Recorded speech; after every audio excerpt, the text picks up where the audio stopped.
He, like us, have concentrated on trees that have rather thin canopies that grow quickly but have very thin canopies. I mean, they're constantly dropping leaves on the ground. This makes a big difference also in the ability of sunlight to penetrate.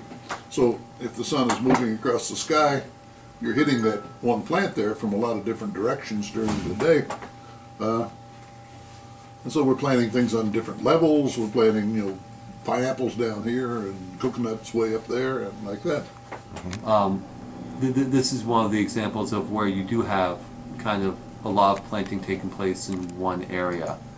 This is called Tomas. It's in Haiti, and it's hillside reforestation because this whole area is completely degraded and, you know, infertile.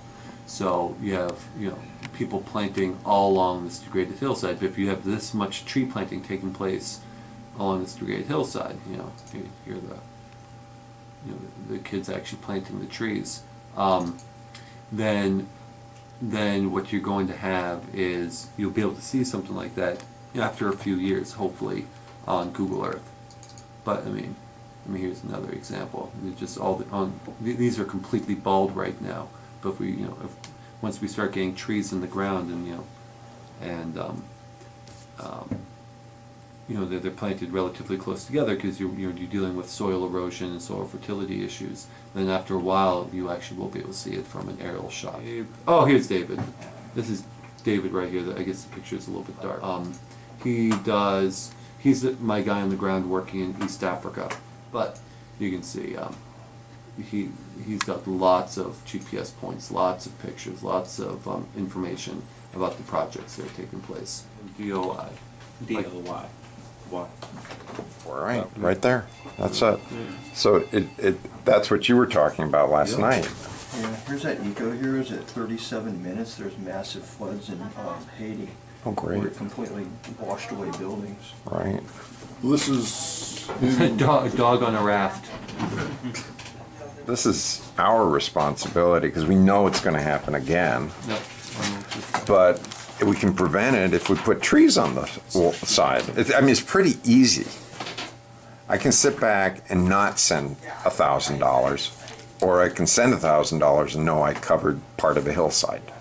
And then I spent, you know, 3 weekends a year going to my neighborhood and thrashing up another $10,000, right? I mean, that's all it takes. Just turning off the TV. Yep. okay. There's a picture of some flooding. It's in the Philippines. Right. Some refugees from the flood. Yeah. That's my car. That's it there. Dave's book chronicles of some of Dave's experiences with planting trees. Oh, and this is that new term, the forest garden, right? People watching this 50 years from now, YouTube will still be here, you know. Dave won't be, but Francis will be. Who knows? These guys might too. And so, you know, my commitment is to make sure that we've covered some of these places. So we don't, I mean, the places you're working on in the Philippines, they should be covered by then. Yeah. You know. That's our goal. Right. And it should be also the goal of the people who are watching this video. That's my contention. Yeah. You know, it's just persuading. I mean, before 1994, I didn't know that I had the power to change a hillside. Now I do. Yeah. It took me 12 years to, you know, activate myself enough to be more involved, but, you know, we all get there somehow, I think. Fighting erosion. It's a patriot's dream. Okay. Well, thanks very much for your time. Now, Dave, when I look at something like that, is that like a multi-year project because you have to do like one level just to stop the erosion and then the fruit trees or whatever come later? Or is this not a fruit tree sort of situation? I think fruit trees belong in any kind of a situation, but it has to be done in stages. And I just assume the project is never going to be finished. Oh. Ever. Because you can, well, with the concept like a forest garden, you're always adding species, is that it? Well, the first year, what you can do is stabilize the place. This is very susceptible to fires. That's why it looks so bleak. At the same time, there is water. These trees are marking where there's underground water in there. Oh, So it's not a totally hopeless situation, but you've got to stabilize the place. The soils are virtually non-existent on there. ugh. So he wants in that, first of all, can fireproof the place. Secondly, Right. they provide some immediate, I won't say necessarily income, but certainly benefits the people in the community need. Now, this is probably away from a community because it's up on a hilltop. Well, yeah, it's down the road.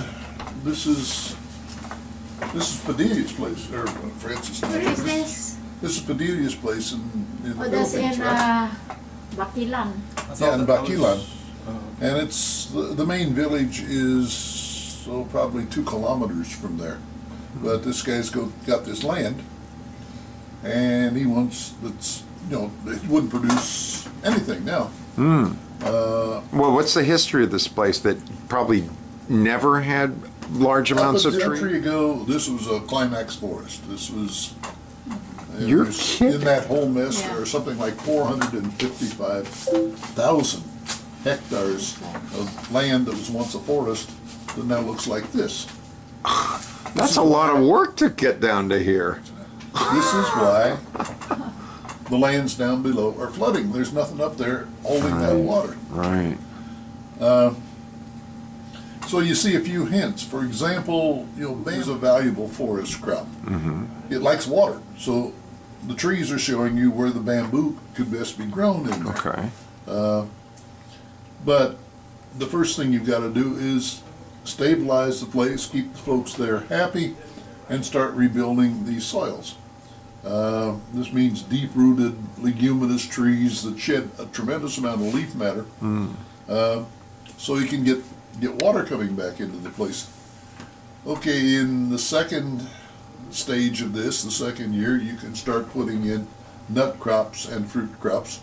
Smart people about that time will put in a certain number of timber trees. Oh. My own belief is that eventually the whole thing will return to timber, because if timber is sustainably harvested, it's got to be the highest income from the land. Eventually, we're farming on now 9 stages or 9 layers of farming going on in there. And there were only 5 when we started doing this. We've gained all this, and you'd say a lot of this stuff is so obvious when you finally mention it, but nobody ever did. For example, you got the place crowded with trees, but you could grow orchids. You simply tack them on the side of the trees. Doesn't take up any space.